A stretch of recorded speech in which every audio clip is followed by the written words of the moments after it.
నారాయణ రాజు గారు, ఇప్పుడు మీరు చెప్పండి, గత కొద్ది రోజులుగా mega family versus Pushpa family అన్నట్టుగా నడుస్తోంది. మరి అంటే అందులో భాగంగానే పవన్ కళ్యాణ్ వ్యాఖ్యలు చేశారనుకోవచ్చు. నేను రాజకీయాల జోలికి వెళ్ళను. పవన్ కళ్యాణ్ వ్యాఖ్యల్ని ఒక విధంగా చూసుకుంటే ఆయన అల్లు అర్జున్ కుటుంబ సభ్యుడే. ఈ రోజున ఆయన ఇచ్చిన సూచన గాని సలహా గాని ఒకవైపు అల్లు అర్జున్ కి మద్దతు ఇస్తూనే పుష్ప టీంని తప్పుపడుతున్నట్టు ఈ సలహా ఆయన మొదటి రోజు రెండో రోజు ఇచ్చి ఉంటే బాగుండేదని నేను అనుకుంటున్నా. పైగా అల్లు అర్జున్ ఫ్యాన్స్ అంటే అరవింద్ కుటుంబానికి మధ్యన మెగాస్టార్ కుటుంబానికి మధ్యన కొంత గ్యాప్ ఉందన్న ప్రచారం జరుగుతున్నమాట వాస్తవం. అది సోషల్ మీడియాలో ఒక వార్ లాగా కూడా జరిగింది.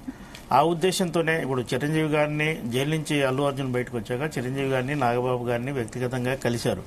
అదే ఊపులో ఈ వివాదం లేదా గ్యాప్ లేకుండా ఉంది అని అనుకుంటే విజయవాడ లేదంటే అక్కడికి వెళ్లి పవన్ కళ్యాణ్ కూడా కలిస్తే బాగుండేది. అవును, ఈ ఘటన జరిగిన తర్వాత అందరూ అల్లు అర్జున్ పరామర్శించారు. చివరికి నాగబాబు చిరంజీవి గారిని కూడా కలిశారు. పవన్ కళ్యాణ్ కలవలేదని కాలేదు. పవన్ కళ్యాణ్ అంటే చిరంజీవి గారు నాగబాబు గారు అల్లు అర్జున్ ఇంటికి వెళ్లి పరామర్శించారు. ఆ ఉద్దేశంతో అల్లు అర్జున్ బయటికి రాగానే వాళ్ళిద్దరికి ఇంటికి వెళ్లి కలిశారు. అంటే యాక్చువల్గా చిరంజీవి ఇంటికి అల్లు అర్జున్ వెళ్ళడానికి మధ్య చాలా గ్యాప్ ఉంది. నాగబాబు అయితే ఇండైరెక్ట్ గా అల్లు అర్జున్ మీద సెటైర్లు కూడా వేశాడు, ట్వీట్లు చేశాడు, అందరికి తెలిసింది. ఇదే ఊపులో ఈ గ్యాప్ ను తొలగించుకునే ప్రయత్నంలో అల్లు అర్జున్ విజయవాడ వెళ్లి పవన్ కళ్యాణ్ గారిని లేదంటే ఫోన్ లో అయినా ఆయనతో మాట్లాడి ఉంటే కొంత గ్యాప్ అని జరుగుతున్న ప్రచారానికి చెక్ పడేది. ఇక ఇందాక మన మిత్రులు చెప్తున్నట్టు ఈ ఇన్సిడెంట్ ఈ సినిమా వాళ్ళు చాలా సెన్సిటివ్.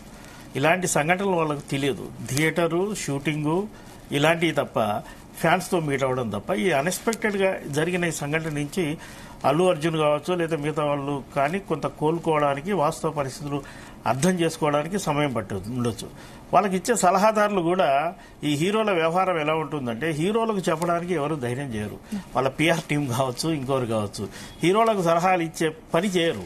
హీరోలు చెప్పింది ఫాలో అవుతుంటారు. హీరోలు కూడా ఒపీనియన్ లాగా ఇలా చేస్తే ఎలా ఉంటుంది, ఇలా మనం అనుకుంటున్నాం అనే అభిప్రాయాన్ని వీళ్ళు కూడా అడగరు. దానివల్ల ఇలాంటి ఇష్యూలు వస్తుంటాయి. ఈ ఇష్యూలు వచ్చినప్పుడు చాలా ఇబ్బందికరమైన పరిస్థితులు ఎదురవుతుంటాయి.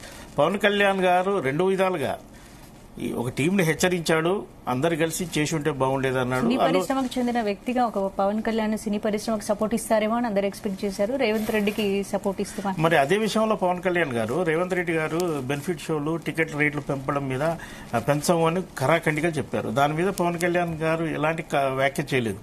నిజానికి తెలుగు ఫిల్మ్ ఇండస్ట్రీకి కావాల్సింది అది. అంటే పెద్ద సినిమాలు 500 కోట్ల సినిమాలు బయట వచ్చి ఉంటే వాటికి కొంత హైపు.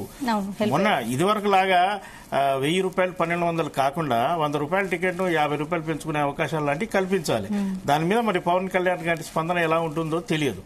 రేవంత్ రెడ్డి గారి విషయంలో అయితే ఆయన కోణం ఏమిటో స్పష్టం. ఈ విషయంలో రేవంత్ సర్కార్ నిర్ణయాన్ని పవన్ గారు సమర్థిస్తారా లేదంటే? ఖచ్చితంగా ఇప్పుడు ఇండస్ట్రీ ఇప్పుడు రేపు మళ్ళీ మీట్ అయ్యే అవకాశాలు ఉన్నాయి. ఇండస్ట్రీ నుంచి కూడా సరైన రిప్రజెంటేషన్ ముఖ్యమంత్రి గారికి వెళ్తుంది. మరి ఆయన అసెంబ్లీలో ప్రకటించిన నిర్ణయాలకు అంటే బెనిఫిట్ షోలు అనేవి ఉండవు కాబట్టి టికెట్ ధర మీద పెంచుకునే అవకాశాల మీద మరి ముఖ్యమంత్రి గారు కూడా పునరాలోచించుకుంటే దాని మీద ఏదైనా ఒక ముందు అడుగు పడే అవకాశం. చెప్పినట్టు టికెట్ ధరలు బెనిఫిట్ షోలపై కూడా పవన్ ఆలోచన ఏంటో ఒకసారి క్లారిటీగా ఇస్తే బాగుంటుంది.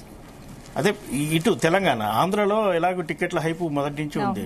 టికెట్ల రేటు మొన్న ఇష్యూ ఎందుకైందంటే చాలా పెంచారు, 1000 రూపాయల పైన పెంచారు. అందువల్ల చాలా ఇబ్బందికరమైన పరిస్థితి అయింది. గతంలో కల్కి సినిమాకు దేవర సినిమాకు అంతకుముందు చిరంజీవి గారు నటించిన ఆచార్య సినిమాకు అన్ని సినిమాలకు భారీ సినిమాలకు పెంచుతూనే ఉన్నారు. అప్పుడు ఇష్యూ కాలేదు. అప్పుడు 3 రోజుల వరకే వెసులుబాటు ఇచ్చారు. ఈసారి వారం రోజుల వరకు ఇచ్చారు. దీనివల్ల ఇష్యూ వచ్చింది. తెలంగాణ ప్రజలైతే టికెట్ల పెంపును కోరుకోవట్లేదండి. ఆల్రెడీ ముఖ్యమంత్రి గారు వెరీ క్లియర్ గా చెప్పారు. దాని గురించి ప్రజలందరూ ఆశిస్తూ ఉంటారు. ఖచ్చితంగా తెలంగాణ ప్రజలు ఎవరు కూడా టికెట్ పెంపు నుంచి కోరుకోవట్లేదు. అది కేవలం హీరోల కోసమే. అంతా మీకు ఫ్యాన్స్ మీద అభిమానం ఉంటే ఆ బెనిఫిట్ షోలు ఇవన్నీ ఫ్రీగా వేయండి, సరిపోతుంది. సినిమా అనేది ఎంటర్టైన్మెంట్. నువ్వు ఖచ్చితంగా చూడాల్సిన అవసరం లేదు. టికెట్ నీకు అందుబాటులో లేకుంటే చూడకుండా పక్కన పెట్టేయచ్చు, వేరే సినిమాకి వెళ్ళొచ్చు. తక్కువ ధరకు టికెట్లు కూడా ఉంటాయి, సినిమాలు ఉంటాయి. ఆ చాయిస్ మీది, బలవంతం కాదు ఇది. సో లింగం యాదవ్ గారు ఇప్పుడు అసలు రేవంత్ రెడ్డికి అల్లు అర్జున్ కి ఎక్కడో తేడా కొట్టింది. అందుకే అల్లు అర్జున్